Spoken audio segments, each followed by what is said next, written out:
a quienes nos han acompañado desde el inicio del día.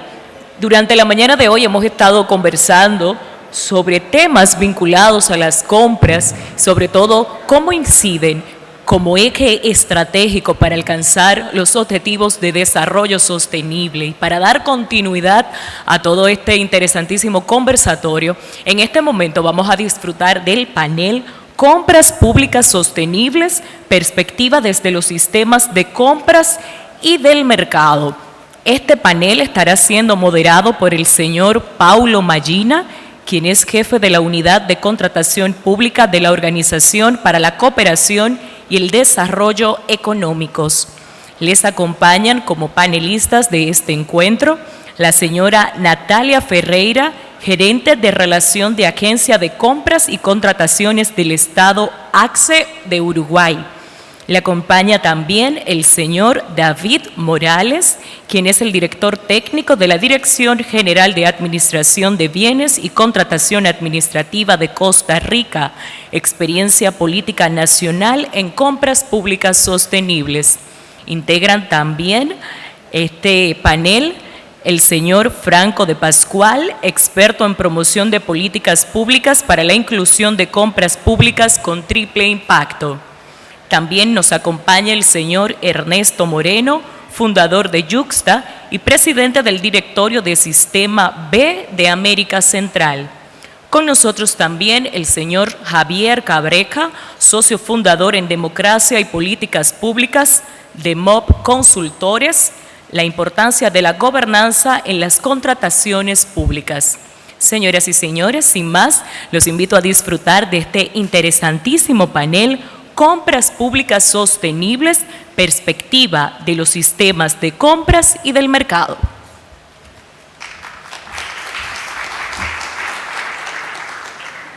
Buenas tardes, muy buenas tardes. Vamos a hacer esta sesión un poco interactiva. Voy a hablar en inglés y en español, intentar lo mejor para que me comprendan bien.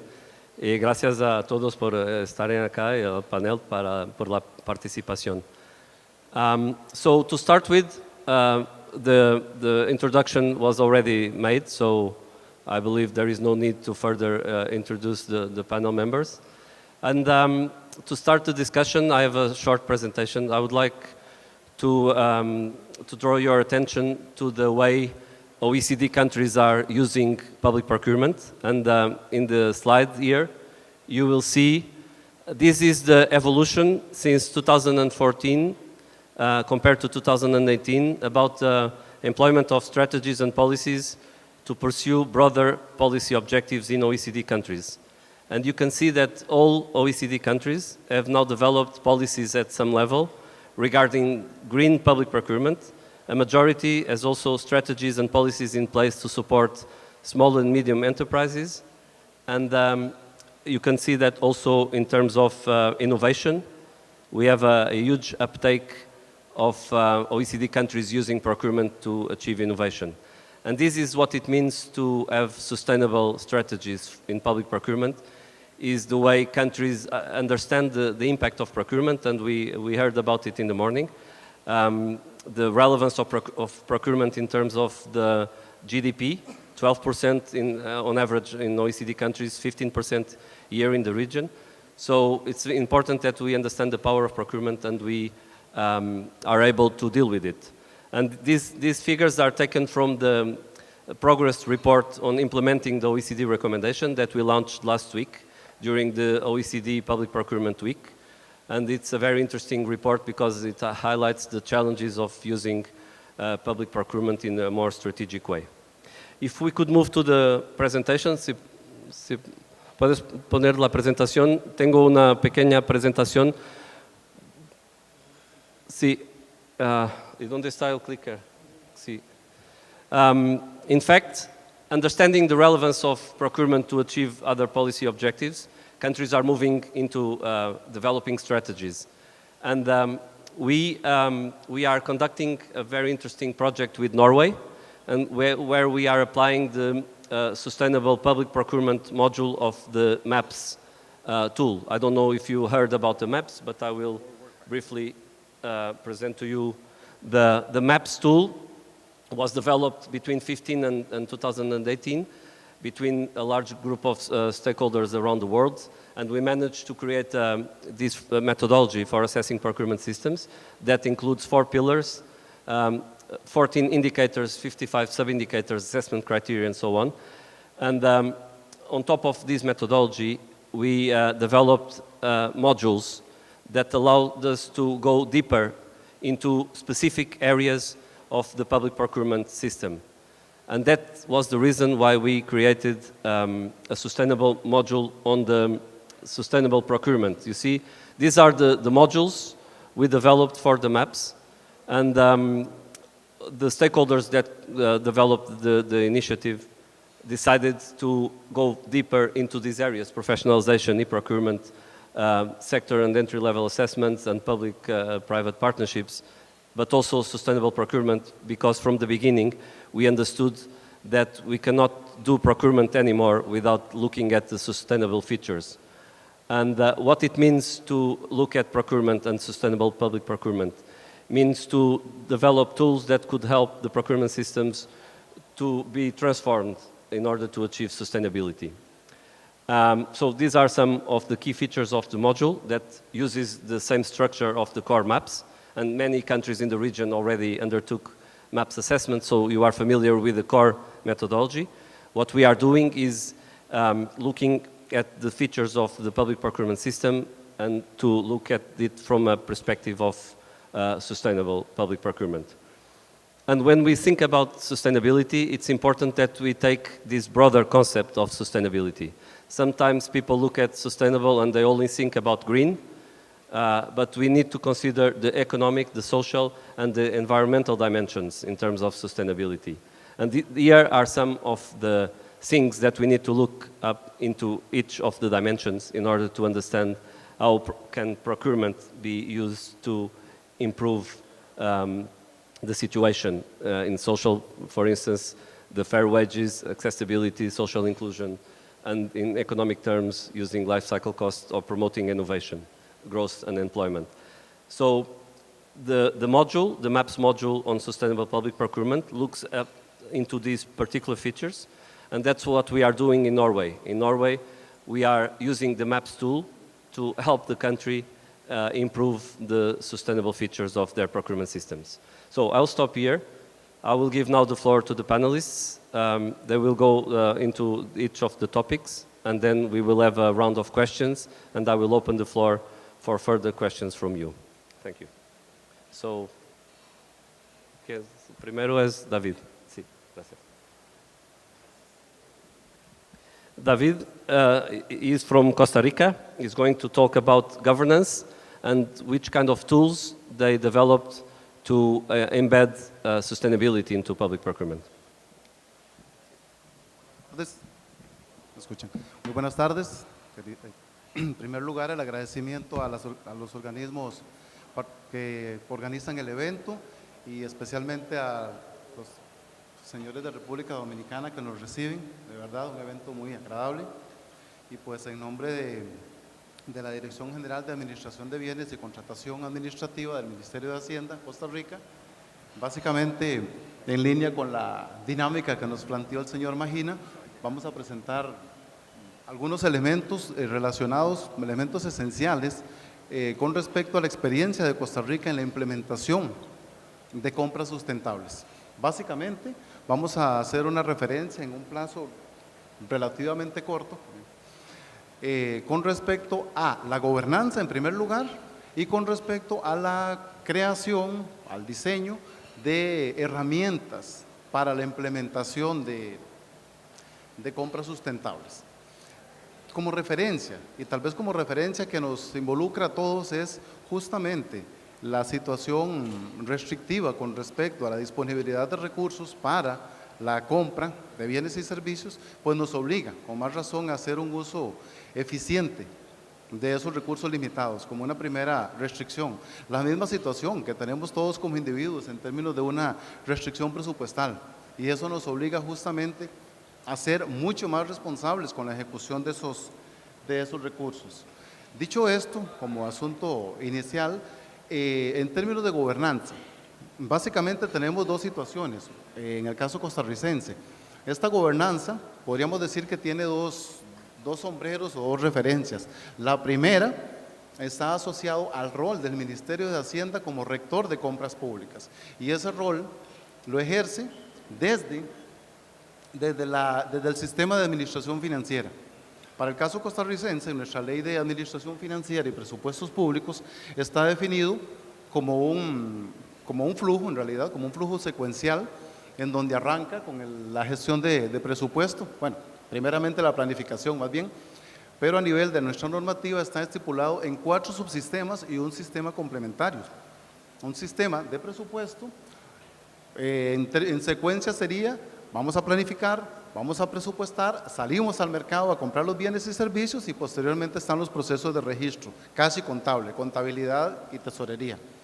Si lo referenciamos en términos de la estructura institucional, para cada uno de estos subsistemas pues hay una dependencia que forma parte del área de egresos del Ministerio de Hacienda y que tiene bajo su responsabilidad la gestión en cada uno de estos ámbitos. Para el caso nuestro, en nombre de la Dirección General de Administración de Bienes, ejerce el rol de rectoría en compras públicas. Si bien es cierto, es importante hacer una precisión en términos de alcance y de cobertura. ¿Cuál es que la rectoría de la Dirección General abarca la Administración Central, lo cual nos plantea un límite objetivo con respecto a la implementación de ciertas políticas con el resto del sector público? Porque de momento a veces hay una situación de impotencia, cuando más bien se hace una invitación para el resto de las entidades que plantean autonomía, porque los estamos invitando.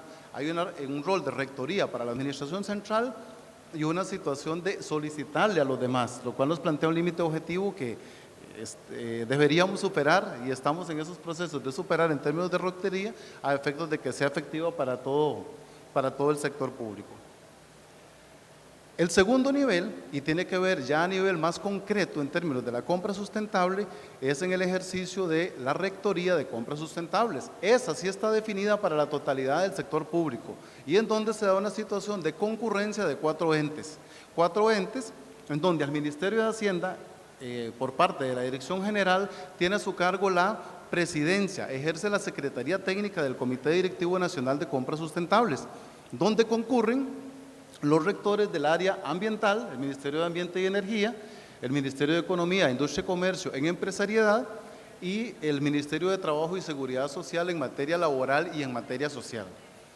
Este esfuerzo conjunto de las 4 dependencias pues nos ha permitido un mayor posicionamiento, trabajando en primera instancia no solo desde el lado de la demanda, desde el lado de las empresas o las entidades que salen al mercado a hacer compra pública, sino que también se hace el esfuerzo especialmente desde la perspectiva del MEIC, desde el lado de la oferta, siendo muy importante hacer este balance, no solo en la gestión de tratar de, nos gusta decir, de provocar, de hacer una provocación, de hacer la invitación a los funcionarios públicos de que sí es posible gestionar esa incorporación, ya no solo de criterios sustentables, ámbito económico, ámbito social y dimensión ambiental, sino también lo amarramos con la situación del Sistema Nacional de la Calidad, para propiciar no solo la incorporación de criterios sustentables, sino también normas de calidad en los procesos de contratación que se promueven.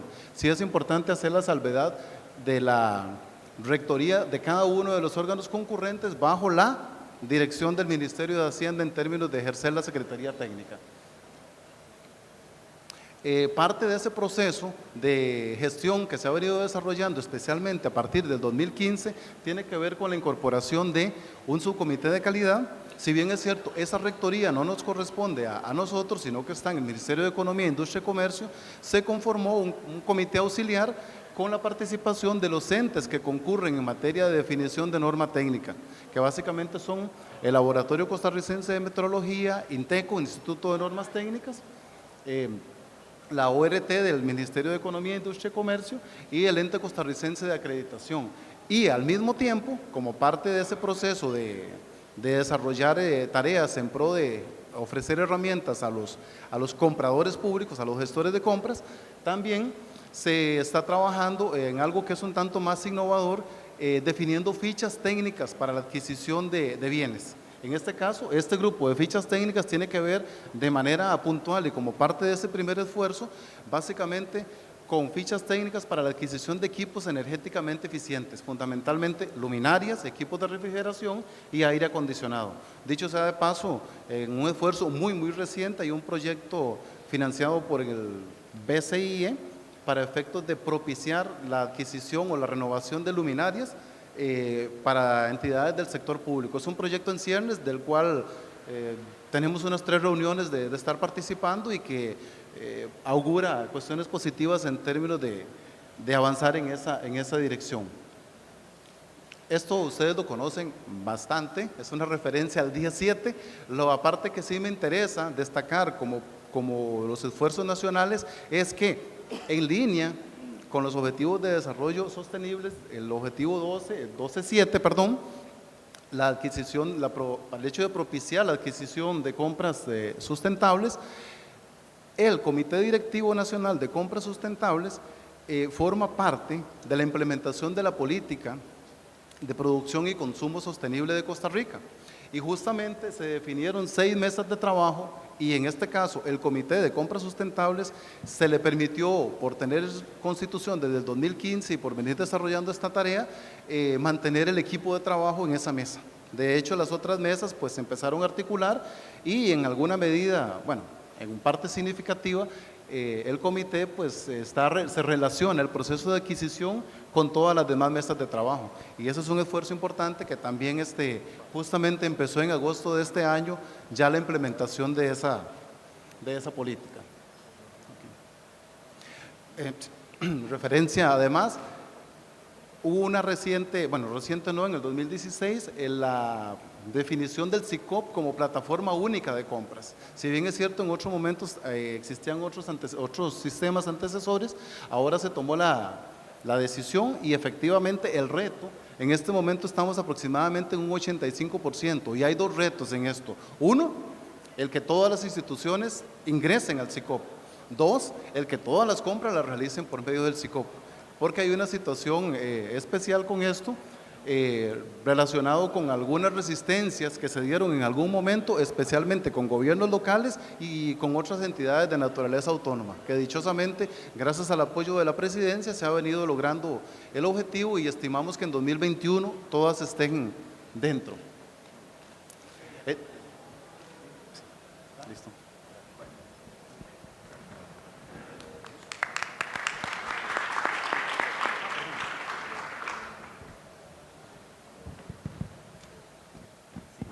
Gracias. A continuación tenemos a Ernesto Moreno, el fundador de Yuxta y presidente del directorio de Sistema B, que va a hablar.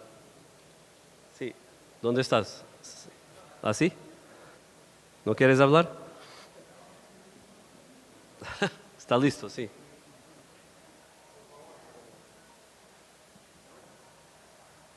Sí, ¿sí me escuchan? Ok, perfecto.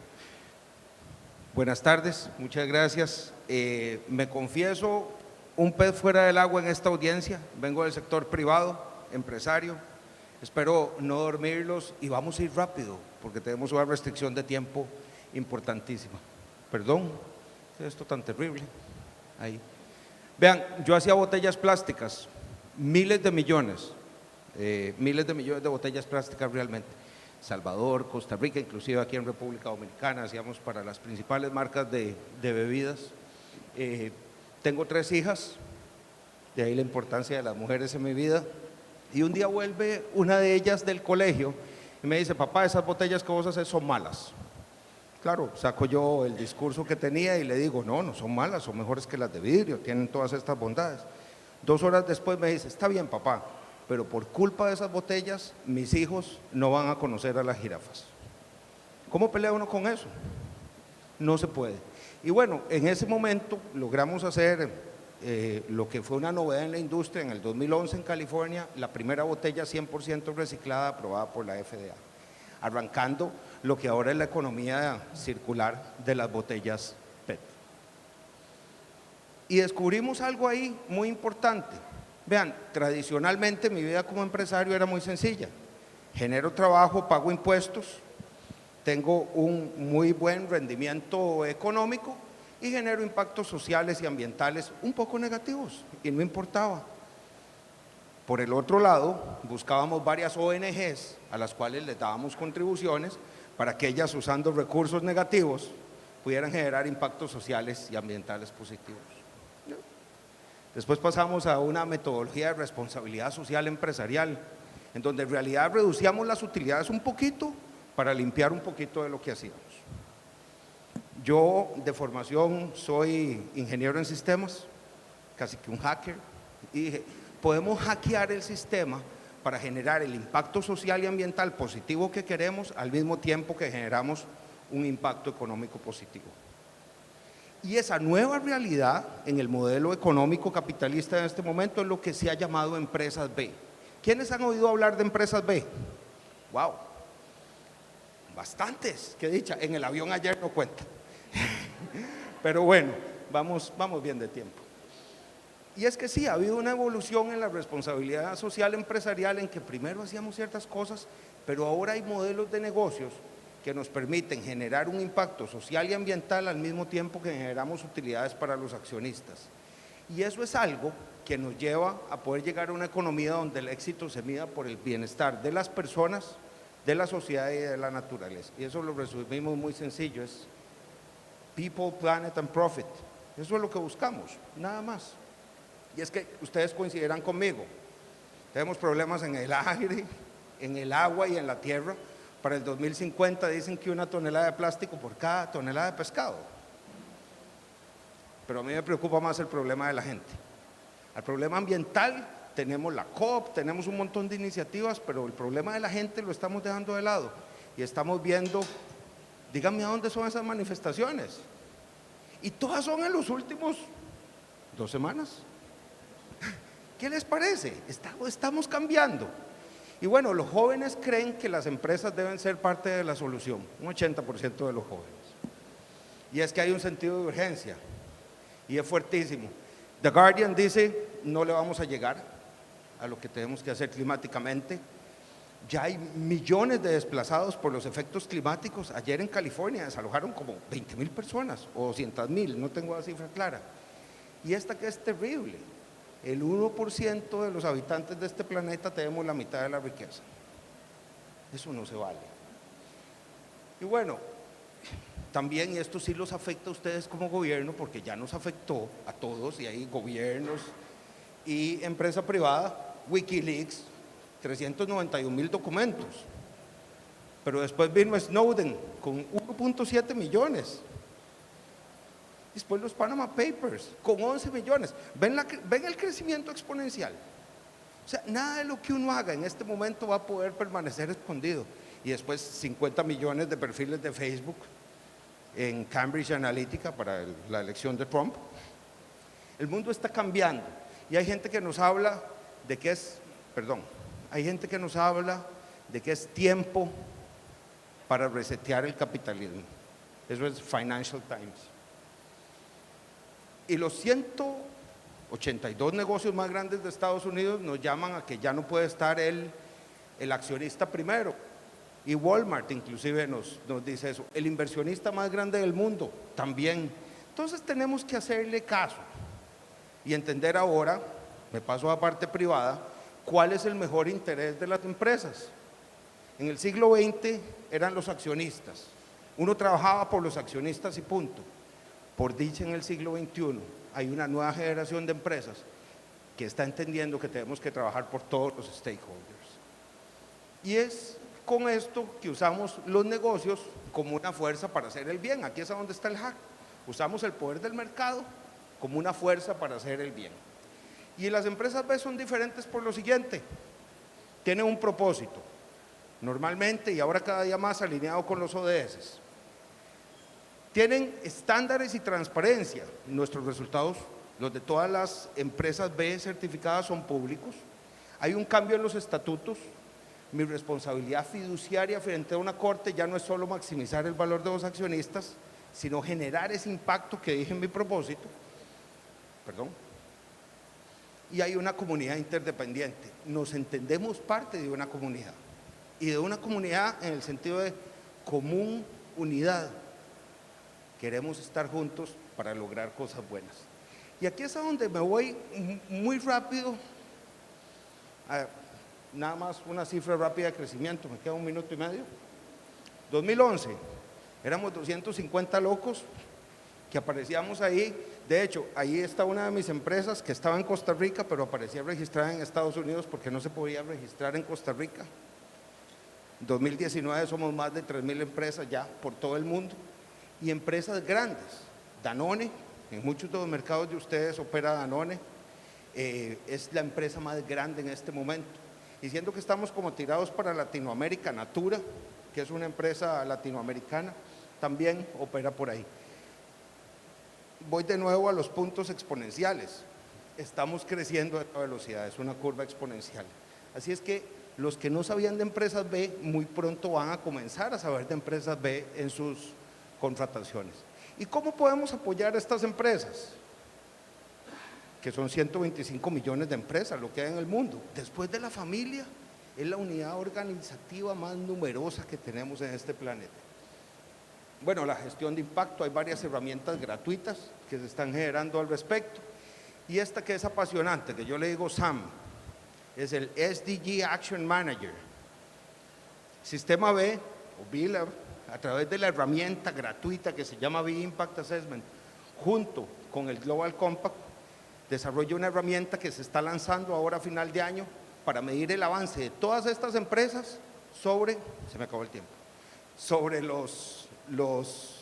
avance hacia los ODS. Y aquí es a donde quiero decirles y llamarles la atención. Nosotros tenemos que crear demandas sistémicas, y aquí están ustedes. Y es que en realidad, ustedes con su poder de compra, cada día pueden emitir un voto sobre cómo es el mundo que ustedes quieren ver. Muchas gracias.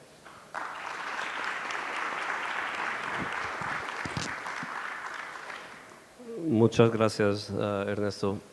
Gracias por compartir con nosotros la experiencia desde el punto de vista del mercado, del sector privado, que it takes two to tango, ¿no?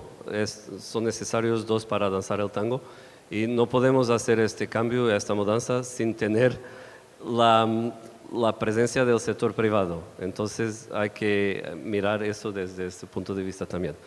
Voy a dar la palabra a Franco Di Pascale. ¿Sí? Vamos. Muchas gracias. Hola a todos. En principio, agradecimiento a Elena y a Hugo Igna, que siempre nos dan una mano en todo el tema organizacional. Yo voy a hablar un poco de la metodología de compras públicas sostenibles. La metodología de compras públicas sostenibles es una que integra los criterios sociales y medioambientales dentro de todos los procedimientos administrativos del Estado. No solo en el momento para adjudicar una compra, sino desde que se analiza la necesidad hasta concluir en la ejecución del contrato. ¿Qué es lo bueno de esto? Que no solo producimos un cambio dentro de los estándares de producción de las empresas requiriendo criterios de sostenibilidad más altos, sino que es una herramienta para evaluar la coherencia que tienen los estados frente a su compromiso de la sostenibilidad. ¿Qué quiero decir con esto? Que si nosotros como Estado requerimos tanto a los sectores privados ciertos estándares de sostenibilidad, también tenemos que ejercerlo nosotros, tenemos que ir a comprar de forma sostenible, porque nos quita criterios frente a contratar una empresa privada. Y tenemos que entender nosotros también como consumidores que no existe acto de civilidad más grande que una compra, que si nosotros entendiéramos qué compramos, cómo se hizo lo que compramos y quién hizo lo que compramos, estaríamos hablando de otro tipo de economía.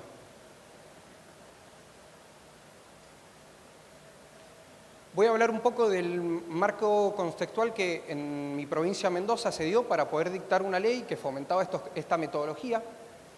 En principio teníamos una ley de contratación pública que era la 8706 y nosotros como municipio decidimos reglamentarla, donde incorporamos distintos criterios que lo vamos a ver enseguida. Además, existe un marco institucional que nos obligaba a adoptar esta metodología de compra pública sostenible. Como podemos ver, el ODS 12.7 habla específicamente de la compra pública sostenible y además existen organismos y distintos tratados internacionales que fomentan este tipo de metodología para aumentar la sostenibilidad dentro del Estado. ¿Qué pasó en Mendoza? Tenemos, por suerte, un mercado emergente, sostenible. De cada 10 proyectos, 8 son sostenibles y pymes. Entonces vemos que existe un mercado innovador que nos propone soluciones. Entonces, en base a este contexto normativo, institucional y económico, dimos la posibilidad de dictar una norma específica. Algo que quiero destacar, que dentro de América Latina tenemos criterios y principios en las leyes de contratación estatales similares. Dentro de cada ley, cada principio normativo que yo hable también van a estar dentro de su jurisdicción. El anticipo financiero, pago parcial y algo que ya voy a destacar enseguida es los beneficios que le concedemos a las empresas nacionales. La ordenanza 3946 fue titulada Compra de Triple Impacto. En los primeros artículos se declara de interés municipal el desarrollo del ecosistema B. Con esto institucionalizamos lo que es la compra pública sostenible. Le notificamos a todas las áreas los nuevos criterios de contratación para que sepan que hay cosas que como órgano de contratación no vamos a ir a adquirir y podemos ir a modificar, como por ejemplo la adquisición de productos plásticos de un solo uso. En el artículo número 3 incorporamos dentro de los criterios de adjudicación criterios de impacto ambiental y de impacto social. Todos conocemos que dentro de los criterios de adjudicación existe el valor por dinero, innovador, pero en las leyes que existen en América Latina seguimos considerando el precio más bajo, por eso creo que es necesaria una modificación normativa que incorpore nuevos criterios para que los funcionarios públicos puedan decidir en base a esos nuevos criterios. Y lo incorporamos para darle también herramientas a los funcionarios, ¿no? Ustedes como funcionarios públicos tienen que dictaminar ciertas contrataciones y teniendo un apoyo normativo es mucho más fácil. El artículo siguiente determina qué empresa nosotros como Estado vamos a considerar de triple impacto. Recién escuchamos que era una empresa de triple impacto, pero nosotros no podemos direccionar una compra. Entonces lo que hicimos fue conceptualizar este tipo de empresas. Aquí vamos a considerar empresas de triple impacto aquellas que puedan justificar su accionar en el ámbito ambiental y social, ya sea a través de certificaciones nacionales o internacionales, públicas o privadas. El artículo 5, ahí está cuarto, pero es el 5, determina beneficios a este tipo de empresa de triple impacto. Beneficio basado en 2 criterios. El primero, el compre nacional. El compre nacional es muy importante para América Latina porque estamos valorizando productos internos, pero es superador a aquella metodología de triple impacto que nos garantiza tener un desarrollo sostenible y desarrollo social. El criterio de beneficios para un tipo de empresa que produce impactos sociales y ecológicos cumpliendo fines estatales debe tener un beneficio. Hay empresas del sector privado que nos están ayudando a cumplir fines estatales. Entonces a ellas, en base al criterio y tomando como experiencia en los compres nacionales que tenemos en América Latina, podemos modificar la normativa y otorgarle beneficios a aquellas empresas que tienen un impacto positivo. Por último, no pudimos regular esta situación por carácter de municipio, porque tenemos un órgano jurisdiccional más alto, pero presentamos un proyecto para modificar y mejorar nuestro registro público de empresas. Lo primero que hicimos fue una categorización. Categorizamos aquellas empresas que producen un impacto medioambiental positivo y además promovimos la estandarización y codificación de los productos para crear un catálogo. Nosotros, como funcionarios públicos, sería mucho más fácil nuestra tarea para determinar las condiciones dentro de los pliegos de contratación si supiéramos qué productos existen en el mercado y si son sostenibles o no. Eso nos daría un mínimo de sostenibilidad dentro de los pliegos de condiciones particulares. La metodología de compra pública sostenible hay que entenderla como una conducción del proceso, donde se pueden hacer mejoras en cualquiera de sus etapas, ya sea a través de capacitaciones internas, proponiendo el expediente electrónico, la redacción de pliego, la identificación de necesidades. Nosotros no somos solamente un agente de decisión, sino que nosotros somos educadores de la sostenibilidad. Nosotros tenemos que dedicarnos a ir a cada una de las áreas y decirle cuáles van a ser los nuevos criterios de compra para aumentar la efectividad de la compra pública en base al gasto del Producto Bruto Interno. Recién remarcaron que el porcentaje de compras dedicadas a las mujeres o compras realmente efectivas en cuanto a la sostenibilidad es sumamente bajo. Teniendo en cuenta que la metodología va en todo el proceso, podemos aumentar este número.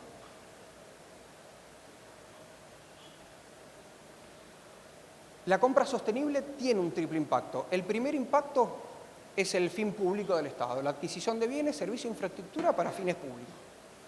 El segundo, el desarrollo cultural y social. Nosotros como Estado, a través de una compra eficaz y sostenible, ejemplificamos a nuestra sociedad. Nosotros como Estado ejemplificamos a nuestra sociedad.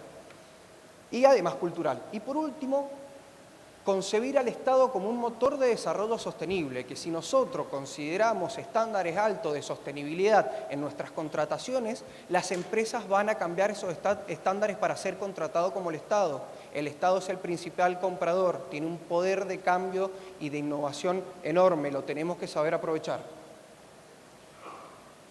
¿Cómo estamos con el día? Bien, para ir cerrando, en América Latina nos encontramos en una situación de crisis social y medioambiental muy grande. Hay estallidos sociales en todos lados, hay derrames de petróleo en Brasil, 4.000 delitos las mineras han cometido en los Andes. Entonces ustedes como agente público tienen que saber que son capaces de convertirse en héroe y cambiar nuestra sociedad. Son capaces y tienen la obligación de convertirse en héroe para alcanzar el cambio de paradigma necesario y no fracasar como sociedad. Muchas gracias. Sí, si puedes pasar el clicker a Javier. Sí, es interesante mirar cómo a nivel subnacional también las ciudades, las regiones están haciendo cambios muy importantes. Y si consideramos que 2/3 de las compras se hacen a nivel subnacional en los países de la OCDE en el mundo, es importante que la transformación y el cambio empiece a ser hecho por las regiones y los municipios también. A continuación va a hablar Javier Cabreja, socio fundador en Democracia y Políticas Públicas de acá, de Dominicana, ¿no? Gracias.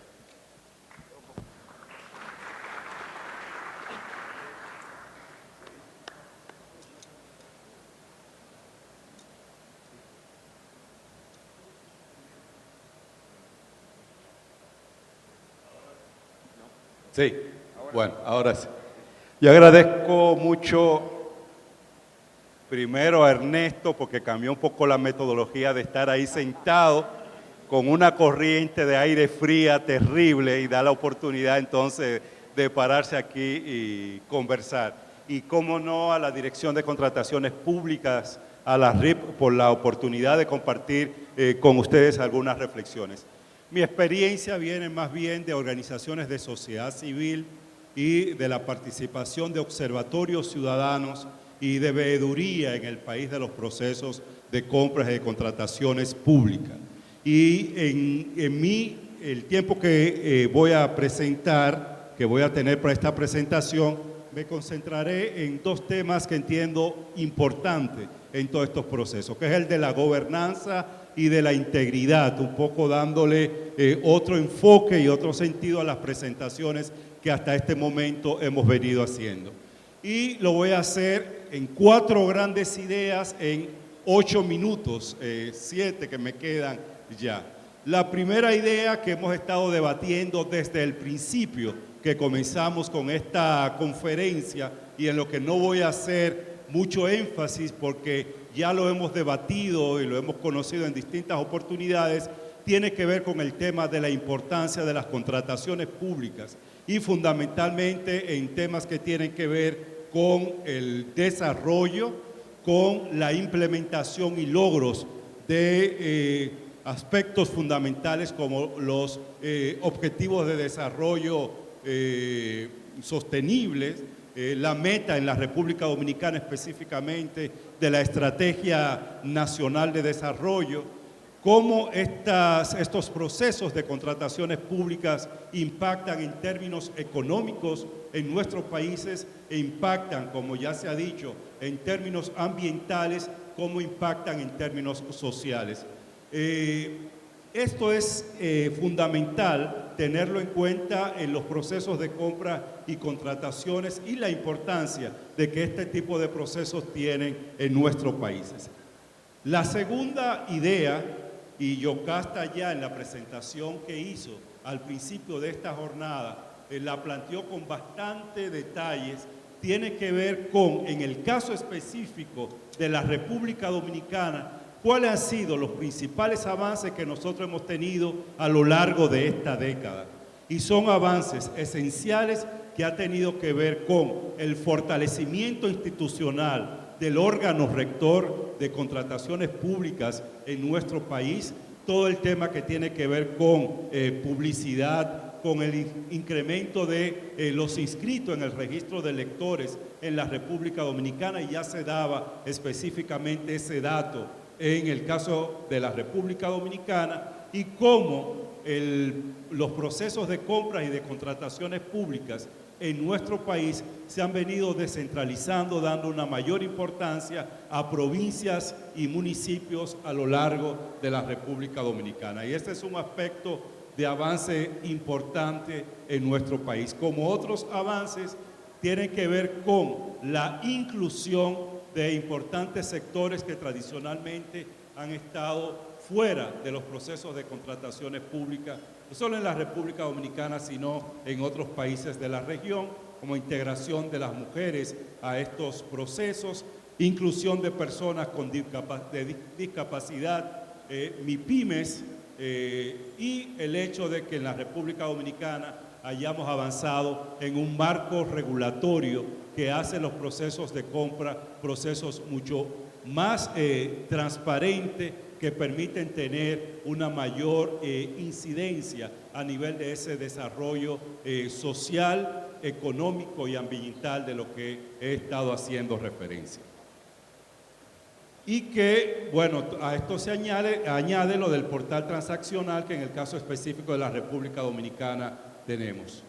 Y claro, esta idea de la importancia de la gobernanza en las contrataciones públicas, en el caso específico de la República Dominicana, es importante tener en cuenta que esos avances que hemos logrado no serán posibles si no se hace un cambio profundo a nivel de las gobernanzas y se avanza y se mejora a nivel de la integridad y la gobernanza de las contrataciones públicas en la República Dominicana. Ahora bien, para mí es esencial el hecho de que tengamos en cuenta una serie de aspectos relacionados con cómo mejorar la gobernanza de las contrataciones públicas y el caso específico acá en la República Dominicana, cuáles son los principales retos y desafíos que tenemos en materia de gobernanza. Esto quizás no vale solo para la República Dominicana, sino para muchos otros países en la región. En primer lugar, la necesidad de un marco jurídico adecuado para las contrataciones públicas. En el país tuvimos una ley del año 2006 que implicó un salto cualitativo muy importante en materia de contrataciones públicas para la transparencia y eficiencia de las contrataciones públicas, pero en estos momentos tenemos un gran reto relacionado con una profunda reforma de la ley 340-06 y que esa profunda reforma que hay que hacer a esa ley para dar una mayor gobernanza al sistema tienen que ver con estos aspectos que están acá señalados. Rápidamente, ¿cuáles? Temas como la participación de funcionarios públicos como agentes privados, que todavía sigue siendo un problema en el país. El tema de contrataciones de obra, que es un tema prácticamente ausente de la actual legislación en la República Dominicana. Mejorar los mecanismos de supervisión, régimen de sanciones como un elemento esencial de esta nueva legislación. o de las reformas que hay que hacer al sistema de compras en nuestro país. Claro, esto tiene el Congreso Nacional una gran responsabilidad en esta materia. Otros temas relacionados con la gobernanza tienen que ver con el órgano rector de las contrataciones públicas. Es decir, se requiere de un órgano fuerte y autónomo para poder hacer avanzar todo el tema de las contrataciones públicas en un país como la República Dominicana. Y ahí hay temas relacionados con la dependencia del Ministerio de Hacienda, cómo se evalúa, se revisa eso, ampliar competencia de la Dirección de Compras y Contrataciones, el dotar de mayor presupuesto y aquí temas relacionados con profesionalización y eficiencia administrativa. Otros desafíos, como estos que están acá, de establecer una relación más directa con las comisiones o unidades de compra en cada una de las instituciones del Estado en nuestro país, mejorar la coordinación interinstitucional con otros órganos que tienen que ver con el control y la fiscalización en la República Dominicana.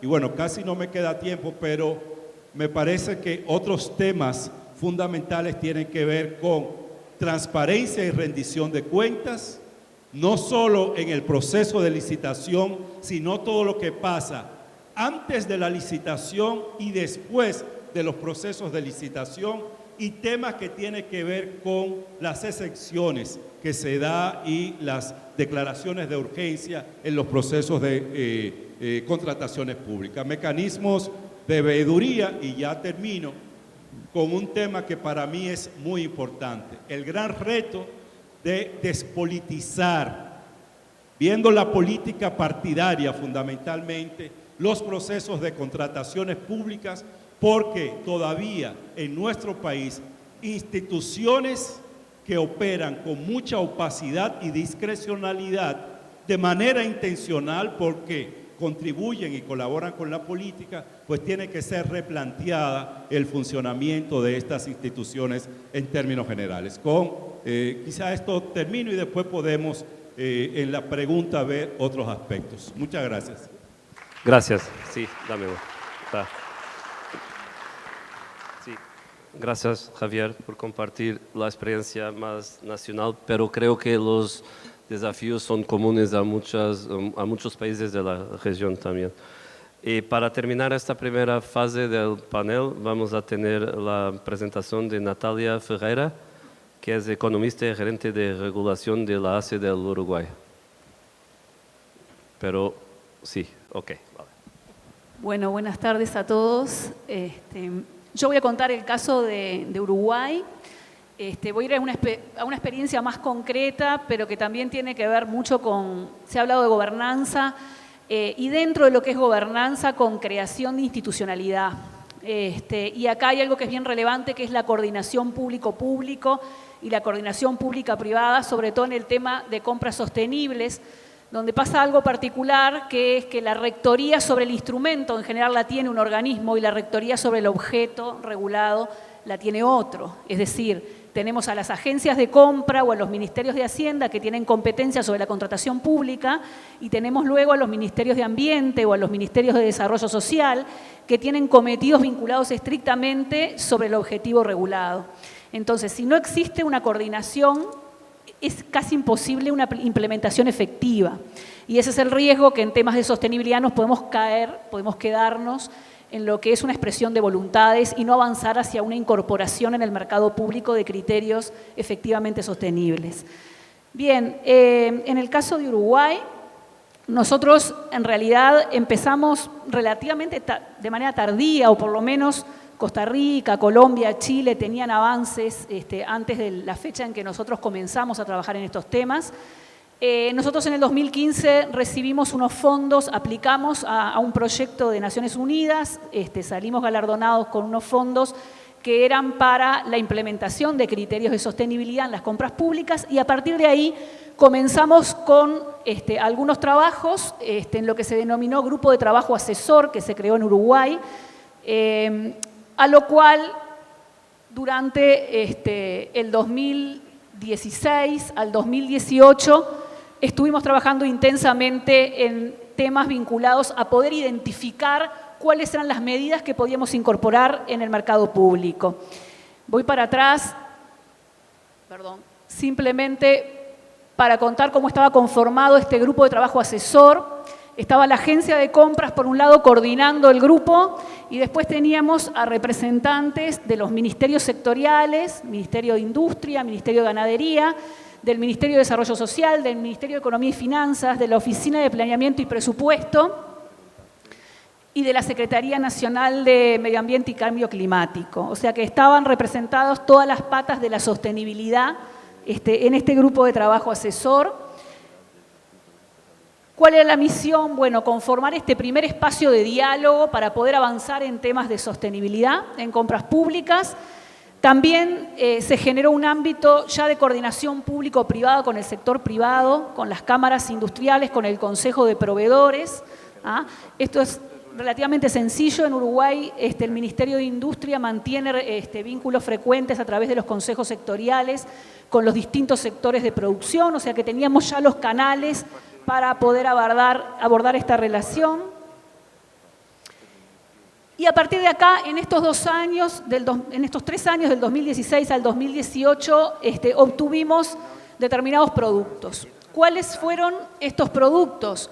Bueno, básicamente la priorización de algunos bienes y servicios sobre los cuales incorporar criterios de sostenibilidad. Nosotros armamos una metodología propia que está basada en la metodología de ONU Medio Ambiente, pero que tiene algunas adaptaciones al caso de Uruguay, que implicó identificar básicamente 7 sectores en donde abordar los temas de sostenibilidad.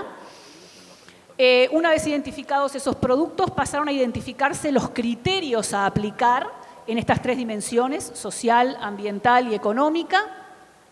Además, hizo un relevamiento sobre aquellos criterios de sostenibilidad que ya existían, es decir, en general, los países, aún antes de empezar a avanzar en temas de sostenibilidad, ya tienen medidas de sostenibilidad, solo que no las denominan así. Hicimos un relevamiento y analizamos cómo había que fortalecer esos instrumentos. Los regímenes de compra nacional, como recién el compañero de Argentina mencionaba, surgen en Uruguay, en realidad, no lo que es la preferencia a la industria nacional transversal, pero sí la preferencia a las micro, pequeñas y medianas empresas, la ley de agricultura familiar, y también, obviamente, algunos criterios que ya existían desde el punto de vista ambiental, como la ley de envases. Y además de esto, diseñamos una política de compras públicas sostenibles que pasó a ser ratificada a través de un decreto reglamentario, de una ley, en el 2018, pero eso viene más adelante.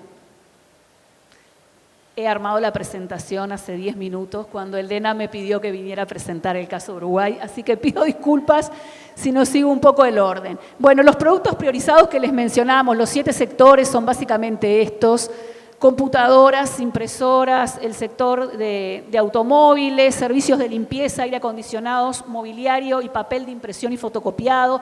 Es bastante específico, pero necesitamos llegar a un grupo relativamente homogéneo en donde fuera sencillo la implementación de criterios de sostenibilidad.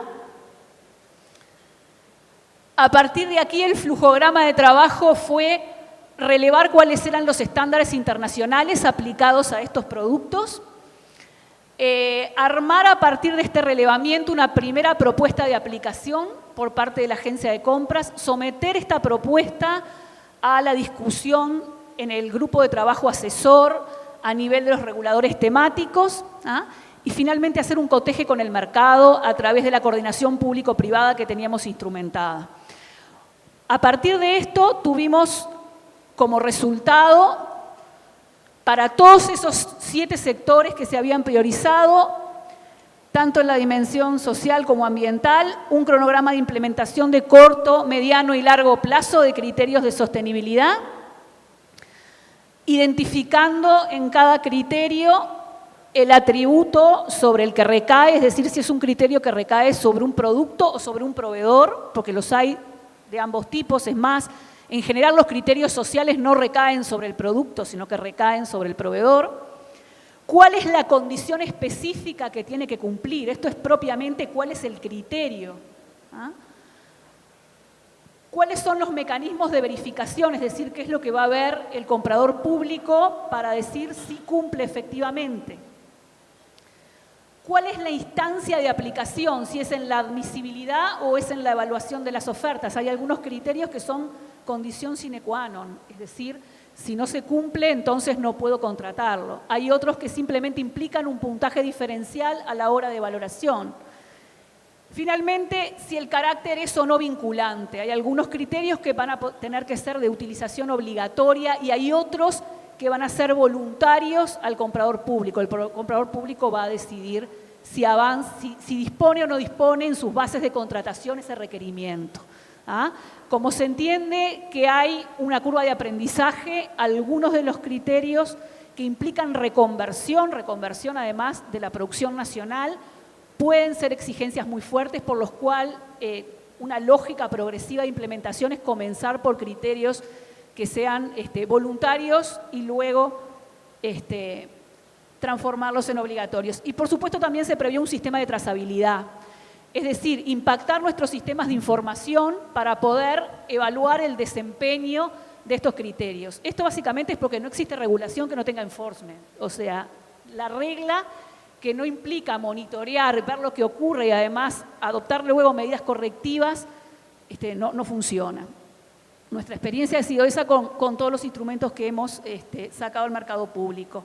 Este sistema de trazabilidad implica obviamente un diseño de monitoreo en donde hay indicadores que miden cuán institucionalizado está el uso de los criterios de compras públicas sostenibles, otros que miden desempeño propiamente dicho y otros que van a medir impacto.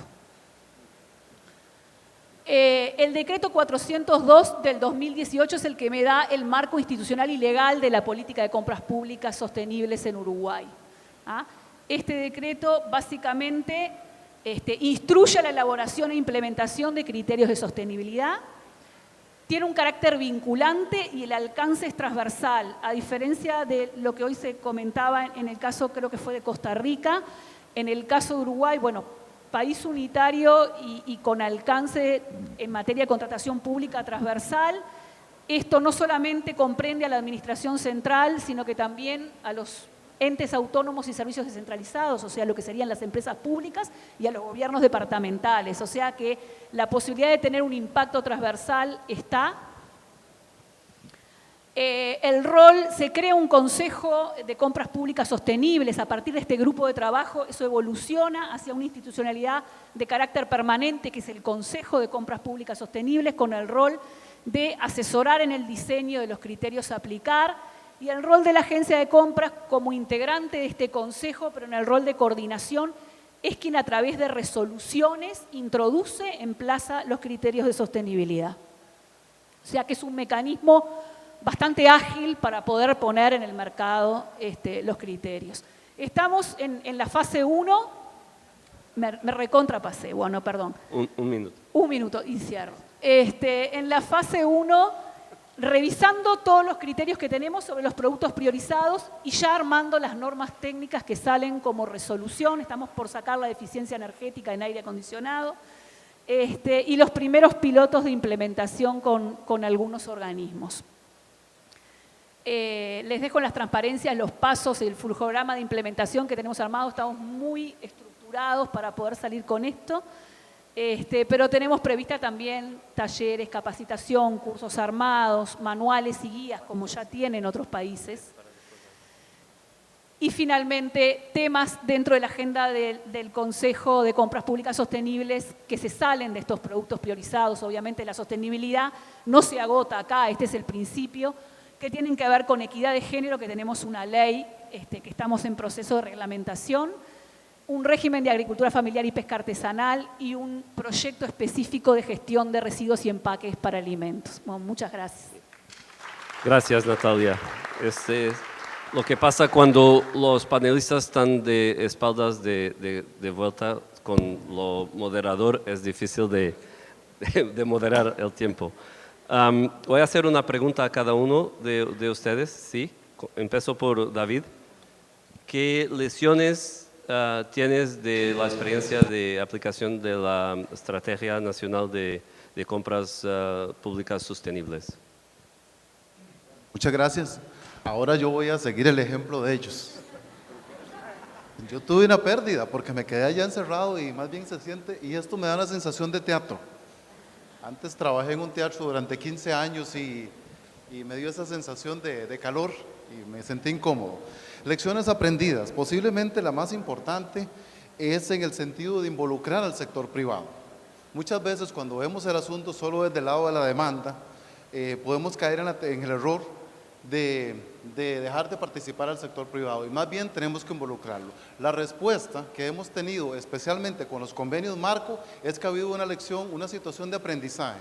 Hubo empresas que se quedaron fuera durante los primeros convenios marco por un punto, por 2 puntos, y de repente para la siguiente han venido mejorando sustancialmente sus notas. Entonces sí nos deja una primera lección de no solo participarlos, de ir haciendo esa educación con ellos y justamente hacer el balance de los dos lados del mercado. Segunda lección muy relevante, cuando pedimos criterios sustentables, económicos, ambientales y sociales, la prudencia. Prudencia en el sentido de no ponernos exagerados o perder la perspectiva con lo que vamos a pedir. Tener presente que de repente podríamos estar en una situación en la cual estamos pidiendo cosas que no hay en el mercado. En materia de plásticos de un solo uso es una que es ejemplificante, en donde hay costos muy altos con respecto a los productos más recientes. Entonces, de manera tendríamos que balancear no solo lo que nos va a costar ese producto, si realmente existe en el mercado y aún cuando exista, el precio de reserva de los consumidores del sector privado y también del sector público, cuánto nos va a costar. Tercera lección muy importante aprendida, y estamos en ese proceso, ¿cuál? A veces podemos caer en la trampa de criterios de proceso y estamos juzgando a la empresa. De repente criterios de cumplimiento ambiental, económico, social, y de repente los productos no tienen nada de sustentables. Entonces, de repente podemos caer en esa trampa. El sueño que tenemos es, ojalá tener una matriz con las dimensiones, con los criterios económicos, ambientales y sociales, y al lado las normas de calidad, y hacia abajo, digo que es un sueño porque es un sueño, toda la línea de productos para tener los catálogos por códigos de clasificación y por código de identificación, que es como los identificamos, el Código de Naciones Unidas, y ojalá los sustentables y las normas de calidad hacia la derecha, para poder identificar ya no solo procesos, sino también productos. Cuarta lección, y aquí mejor no vuelvo a ver hacia este lado, cuarta lección con respecto a la otra parte, la que nos toca a nosotros. Efectivamente, la norma para el caso costarricense es un autorícese. La compañera decía, voluntarios, es un autorícese a aplicar hasta un 20% en el proceso de evaluación. No es obligatorio, entonces las instituciones deben tomarlo. ¿Por qué es importante entonces el ejercicio de alfabetización? Porque tenemos que convencer al funcionario. Claro que podría ser muy fácil la práctica de hacerlo de manera directa, pero cuando hay que hacer investigación, efectivamente nos lleva más trabajo. Otra resistencia con respecto al costo inmediato o al costo explícito, pero si lo vemos a lo largo del tiempo, desde el proceso de generación del producto hasta su disposición, podemos darnos cuenta que en el largo plazo, efectivamente, el producto se va a pagar. Entonces sí es importante hacer nos gusta llamarlo, esa provocación, provocar al funcionario para que efectivamente se comprometa con esto, porque a la larga, si uno lo visualiza, efectivamente puede requerir más trabajo en lo inmediato. Y sobre todo hay personas que dicen, y si cometemos errores, porque de repente tienen presente el régimen sancionatorio, entonces sí es importante ejercer esa alfabetización. Y estamos muy comprometidos con esa gestión, sobre todo considerando que en el caso nuestro, y lo digo como experiencia propia, no es un título presupuestario, sino que somos como designados nada más para participar en adición a las tareas ordinarias. Muchas gracias. Gracias. Sí. Permiso. Sí. Nosotros tenemos hora y media, me están dando como 10 minutos, pero nosotros tenemos hora y media y nos quedan como 25. Tengo 24 minutos, sí. Ahora a ti, Ernesto, ¿cuáles son los desafíos más comunes, los retos para certificar empresas B que has encontrado cuando haces este trabajo? ¿Qué cambios necesitan hacer para que lleguen allá? Sí, hay una pregunta muy interesante, si las empresas B nacen o se hacen. Y en este caso hemos estado descubriendo que no es un sello de perfección, sino es un camino de mejora, guiado por la tecnología, y esto es lo que tal vez es muy apasionante. La herramienta de evaluación de impacto, el B-Impact Assessment, es una herramienta gratuita en línea que utiliza inteligencia artificial y manejo de grandes datos. Tenemos en la base de datos más de 80,000 compañías, entonces es muy fácil. Si yo soy una empresa de café y yo declaro que estoy consumiendo 10 litros por kilo de café y otro 11, 9, 10, y de pronto aparece una que dice 5, la encuesta hace dos cosas. Una, primero presume que hay un error, entonces pide las facturas de agua de la empresa, etcétera, tratando la herramienta de protegerse y encontrar un error. Pero aquí está donde viene lo mágico, si detecta que no es un error. Hace una auditoría física, se envía a un auditor que por estas regiones del mundo normalmente es Deloitte, y si eso es real, se convierte en una mejor práctica. Y entonces para todas las empresas de café del mundo, después cuando llenan su evaluación, se les dice, hay una mejor práctica y es 5. Y aquí está la información sobre cómo ejecutarla. Aquel sentimiento que les compartía de comunidad, de ir hacia adelante, ya no son secretos de negocios en muchos casos, simplemente son mejores cosas de hacerlas, mejores maneras de hacer las cosas. Entonces, ¿cuál es el reto cuando uno se tiende a certificar? Es que la gente se abra para entender que no es opuesto la obtención de un beneficio económico con la generación de valor social y ambiental.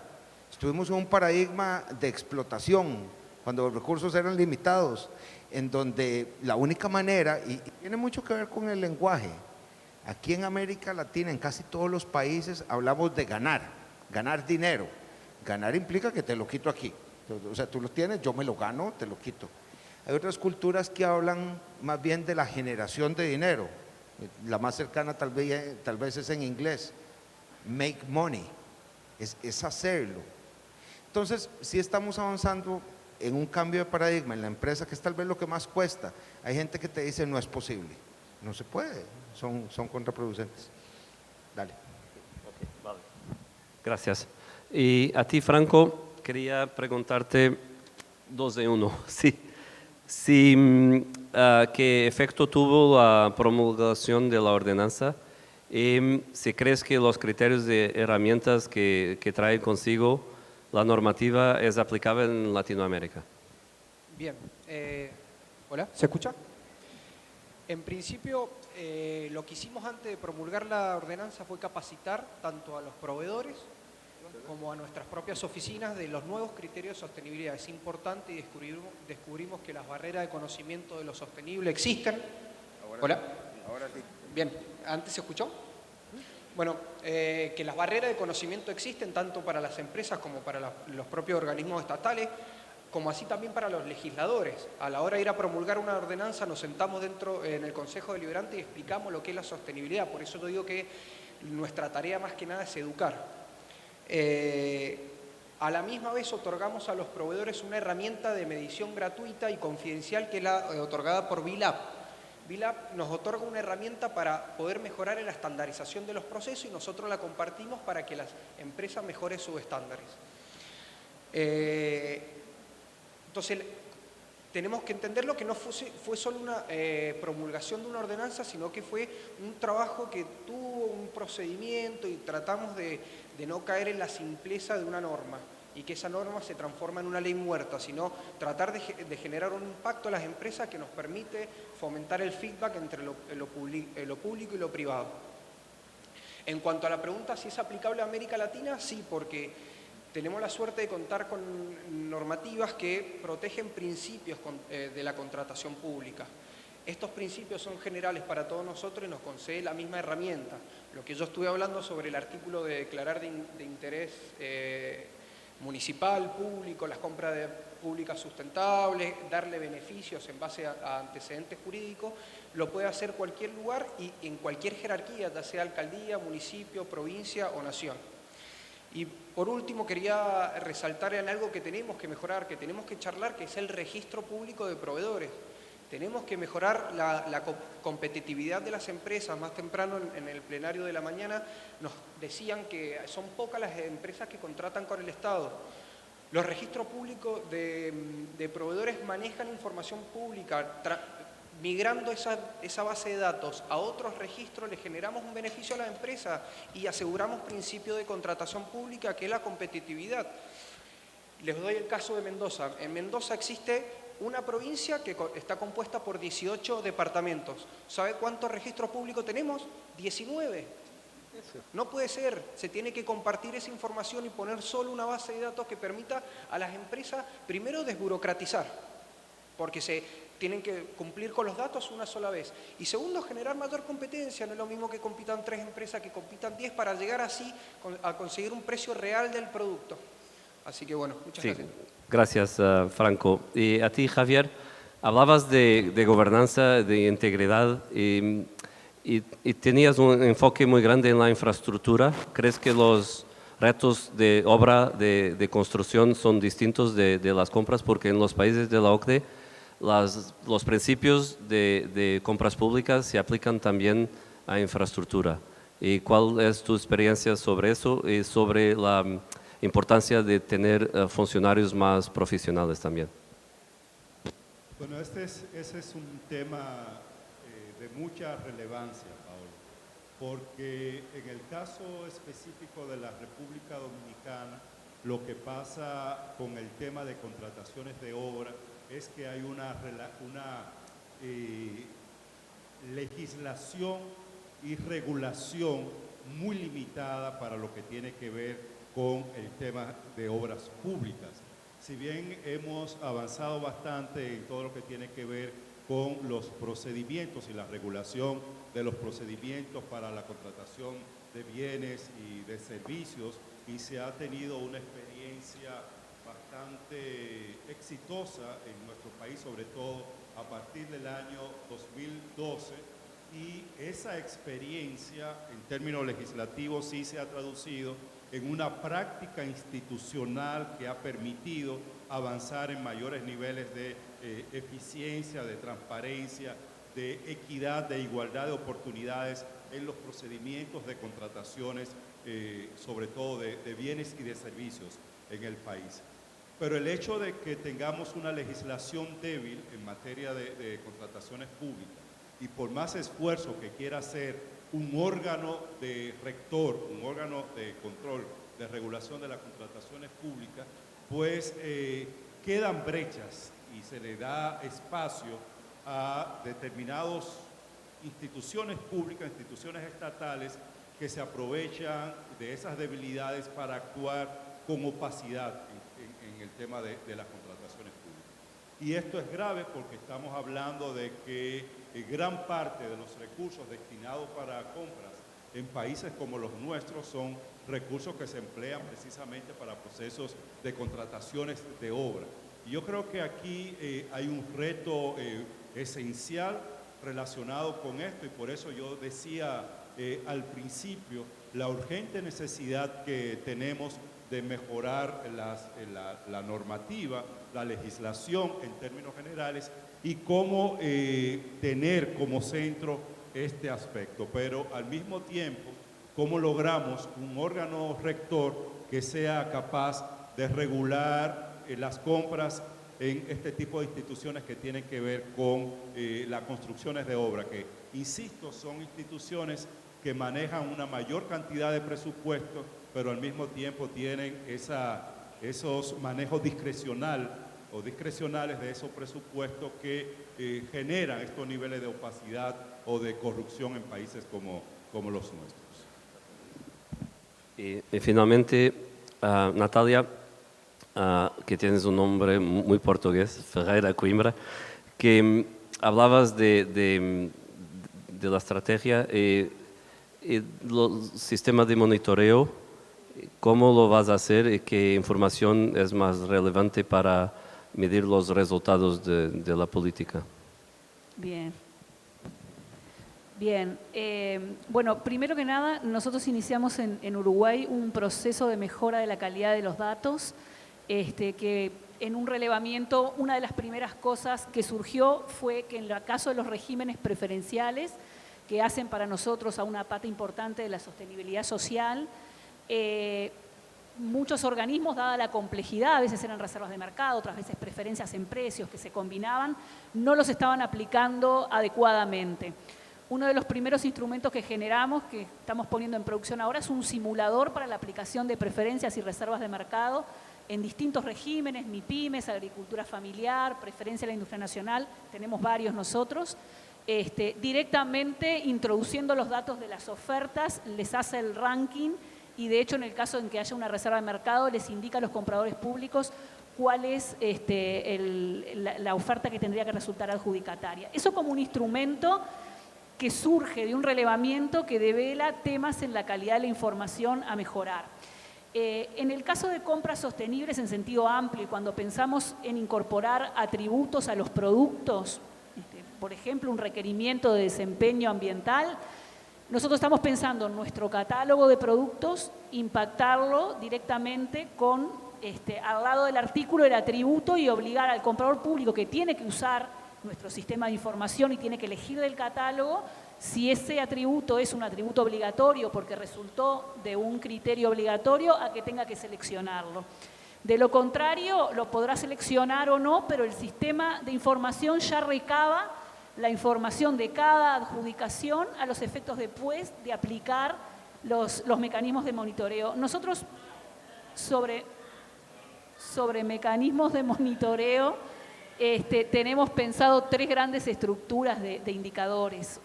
Una que tiene que ver, como mencionaba, sobre el grado de institucionalización de los criterios, es decir, cuántos se están usando. Esa es como la primera aproximación a la utilización mide básicamente la penetración de la política en el mercado. Eso es el primer conjunto de indicadores. Luego otro conjunto de indicadores que hace a desempeño propiamente dicho.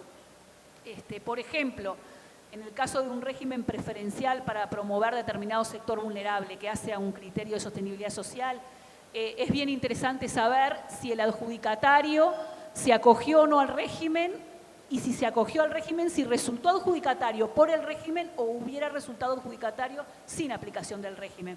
Porque en la medida en que hablamos de subsidios y de asignación de recursos escasos, está bueno saber si es necesario fortalecer o directamente reasignar esos recursos hacia otros sectores.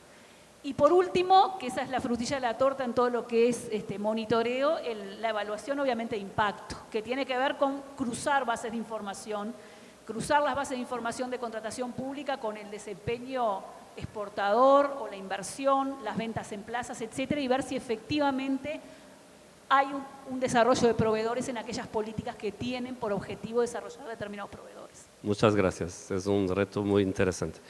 Nos quedan como 10 minutos, creo. Si hay preguntas de la audiencia a los panelistas. ¿Hay una pregunta ahí? Sí, por favor. ¿Se puede decir dónde ven su nombre? Muy buenas tardes, mi nombre es Roberto Reta, soy de la provincia de Mendoza, República Argentina. Estoy a cargo de la Dirección General de Contrataciones de la provincia de Mendoza. Quería preguntarte, Natalia, durante tu disertación mencionaste que los criterios de evaluación de la sostenibilidad del proveedor que está compitiendo en algún proceso podían considerarse como criterios de admisibilidad o de valoración. Si mal no recuerdo, es el planteo. Quería preguntarte en qué casos o qué criterio consideran ustedes que debería enmarcarse dentro del análisis de la admisibilidad. Bien, el planteo de que el criterio puede operar en la admisibilidad o en la etapa de evaluación vale tanto para cuando recae sobre un proveedor o sobre un producto. Es decir, yo puedo requerir que un producto cumpla con determinada condición de eficiencia energética y si no cumple con esa condición no lo contrato, o sea que directamente no se admite, es una condición de acceso. O le puedo dar un puntaje diferencial a su favor si cumple con el requerimiento que estoy solicitando. En el caso de los criterios que recaen sobre el proveedor, que son criterios más de carácter transversal, es decir, que no necesariamente están vinculados a un sector económico de producción, por ejemplo, yo puedo tener un criterio de sostenibilidad social que tenga que ver con los requerimientos de capacitación laboral que hacen las empresas a sus empleados, determinados programas y que impliquen certificaciones de distintas entidades que acrediten el cumplimiento de esos programas. Yo podría poner como una condición de admisibilidad el hecho de que X% del personal haya sido capacitado en determinados temas. Y ese es un criterio que lo puedo aplicar. Lo que estoy regulando con eso es el momento de la aplicación. La admisibilidad es mucho más fuerte que la valoración de las ofertas. Por lo tanto, en general, los criterios que pegan en la admisibilidad tienen más que ver con cosas que hacen al cumplimiento de la seguridad social, por ejemplo, o al fisco, etcétera, y que son controlados en una etapa en donde el proveedor, controlados secundariamente, en una etapa en donde el proveedor se presenta con su oferta al mercado público, pero que también tienen sus canales de verificación por el lado de los entes rectores en la materia. Eso es un poco la lógica. La consulta, Sí. la consulta viene a cuento por la compatibilidad Sí, del criterio de admisibilidad que estamos fijando con el principio de concurrencia. sí. Por eso Sí, es claro. colocarlo en un plano o en el otro y bueno, dependiendo de si consideramos Es que ya tenemos, las reservas de mercado son requisitos de acceso al final del día. O sea, en regímenes preferenciales, cuando existe una reserva de mercado, por ejemplo, en el caso de Uruguay lo hay en la agricultura familiar, lo hay en la industria farmacéutica, hay una condición de que tienen que cumplirse determinadas condiciones, de lo contrario el proveedor no es admitido. Sí, son más fuertes, limitan la concurrencia en favor de la consecución de un objetivo secundario. Es así. Okay. Vale. Pueden continuar en el coffee break. ¿Más preguntas? ¿Más preguntas? ¿No? ¿Una pregunta más? ¿Cansaditos? Sí, por favor.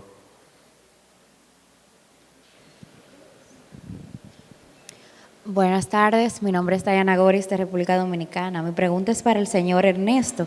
Usted nos presentaba las empresas B y todo lo que esto significa y cómo son su génesis y todo esto. Pero una pregunta quizá tonta, pero ¿qué tan fácil o qué tan difícil le ha sido después que usted hizo esa conversión de empresa a empresa B y ahora que trabaja con ellas, acceder al mercado público en su país o mismo Estados Unidos? ¿Está el mercado público en el que ustedes se han manejado, tiene pliegos de condiciones que les favorecen, que le dan alguna ventaja competitiva o han tenido que, como dicen los argentinos, remar en dulce de leche? ¿Qué tan fácil ha sido ese acceso? Bueno, procedo a responderte muy rápidamente. No. Y esto es lo que es tal vez muy terrible. Primero, el sector público actúa con desconfianza cuando nos presentamos. Y el caso que tengo aquí a la mano es el ICE. El ICE es la compañía eléctrica. Yo tengo una empresa de energía y nos acercamos al ICE y le decimos, mira, tenemos una visión de país que puede llevarnos por aquí, queremos trabajar juntos. Y la primera reacción es desconfianza absoluta. O sea, ¿cómo? No, usted es empresa privada, largo. Y eso es algo que nos ha costado muchísimo trabajar. Hay algunas veces en que hay funcionarios que se toman el riesgo de tratar de establecer ciertos puntos por el desempeño ambiental o por las certificaciones que tiene la empresa, tomando B como una de esas, pero son la minoría de los casos. Y cierro aquí. Y yo me voy a quedar por dicha, me voy a quedar un rato más para cualquier otra cosa que tengan. Yo creo que el gran riesgo aquí es que las empresas que están siendo más innovadores es las que están entendiendo y caminando este camino de triple impacto. Y si los gobiernos no las reconocen, si las organizaciones de compras de los gobiernos no las reconocen, en realidad lo que hacemos es que damos la vuelta y no les vendemos. O sea, no es dentro de nuestra fórmula de crecimiento económico, social y ambiental, el gobierno tristemente no es condición sine qua non. Así es que ojalá rápidamente todos despertemos para poder ir juntos más largo, porque si no comienzan a vender en otros lados. Perdón y gracias. Sí. Muchas gracias, Ernesto. Entonces estamos terminando el panel y voy a hacer mis comentarios finales en inglés. I think there is a big change. There is a big change coming, and we need to be ready for this change. You know, the public, the general public, the civil society, they are asking for this change, and we need to be prepared and ready to make this change happen. And in fact, when we were conducting the interviews in Norway, we heard the story of the kids. They don't want new mobile phones or new laptops. And they want to know the carbon footprint of the laptops they are buying for the school. So you see, and we heard about the Greta and all the things that are happening and the March for the Climate Change and so on. So it's important that public procurement is ready to take on board this change and this change of mentality and this change of culture. And today we discussed a lot about the relevance of governance and institutional arrangements. We also talked about the use of practical tools, simulators, catalogs, and so on. We discussed if the market is ready for this change and if the market is forcing the public sector to come up with this change as well. We discussed the importance and the relevance of public agents and public buyers to produce this change at all levels of governance, at all levels of government. And we also talked a lot about developing strategies for the implementation of strategic public procurement or sustainable public procurement.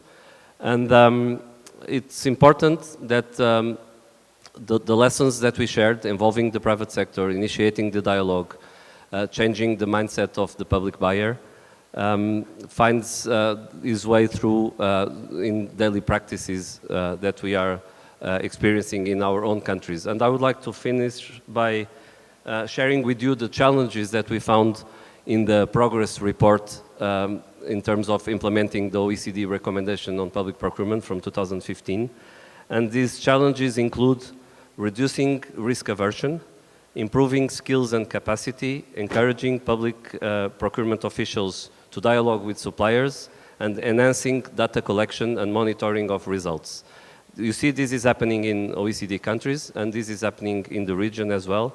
And I believe that the panel shared with us very good experiences and examples how to enhance buying more sustainable public goods, services, and works. So I would like to ask you to share and give an applause to the panel because they did a very good job. Thank you.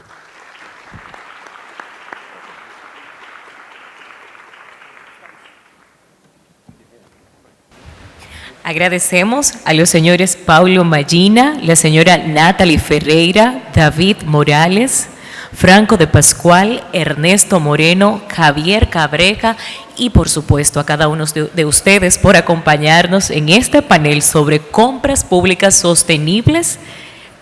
Y de ahora vamos a pasar a un receso de unos 10 minutos para entonces continuar disfrutando de este programa. Los próximos paneles que tendremos son, en este mismo salón, inclusión de las micro, pequeñas y medianas empresas MIPYME en la economía nacional. En el Salón 2, justo a la entrada de este hotel, se estará desarrollando el panel Calificación y Desempeño de Proveedores y Contratistas. Seguido, tendremos el panel Estrategias para la explotación de datos en compras públicas. En este momento nos tomamos un pequeño receso de unos 10 minutos. Muchísimas gracias por acompañarnos.